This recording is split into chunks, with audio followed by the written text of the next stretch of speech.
জন ব্যক্তি 2 মেয়াদে তিনি প্রধানমন্ত্রী থাকতে পারবেন। সে কথা এটা আমরা আগে জানিয়েছি, আজকে এটা নিয়ে বিস্তারিত একটু আলোচনা হয়েছে।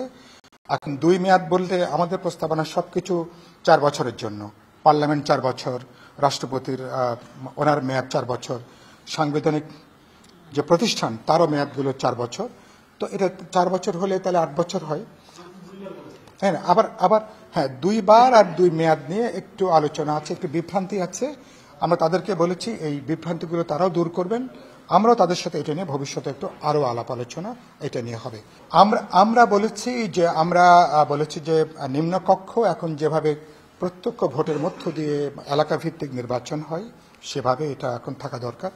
400 আসন তো এখন প্রস্তাব, আমরা একমত হয়েছি। 300 আসন নারীদের জন্য যেটা বলা হয়েছে, যেখানে শুধু নারীরাই নির্বাচন করবেন, যেটা ঘূর্ণায়মান পদ্ধতিতে, এটা নিয়ে আমরা আরো কথা বলবো।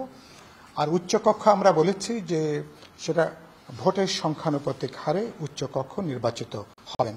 সারা দেশে একটা দল যত ভোট পাবেন, তারা বলেছেন যে ন্যূনতম 1% ভোট পেলে তখন তারা উচ্চকক্ষে সেখানে যাবার জন্য তখন তারা এন্টাইটেল হবেন, তখন তারা যোগ্য বলে বিবেচিত হবেন। ফলে উচ্চকক্ষটা মূলগতভাবে আমরা সংখ্যানুপাতিক ভোটের সংখ্যানুপাতিক হারে নির্বাচনের কথাটাই আমরা বলেছি। আপনি রাখাইনের করিডোরে যে কথা বলেছেন, প্রথমত ওটা একটা মানবিক প্রশ্ন, এটা তো একটা বিষয় আছে, কিন্তু আমি একটু উদ্বিগ্ন এই জায়গা থেকে।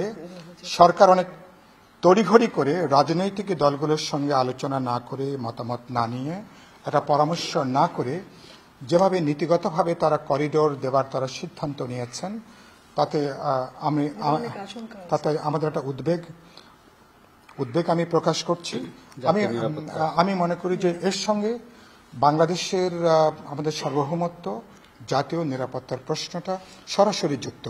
কারণ অনেকেই পুরো অঞ্চলকে কেন্দ্র করে, এবং ভবিষ্যতে এটা আরেকটা গাজা বা আরেকটা ফিলিস্তিন হয়ে ওঠে কিনা, এরকম একটা আশঙ্কা অনেকের মধ্যে সেখানে আছে।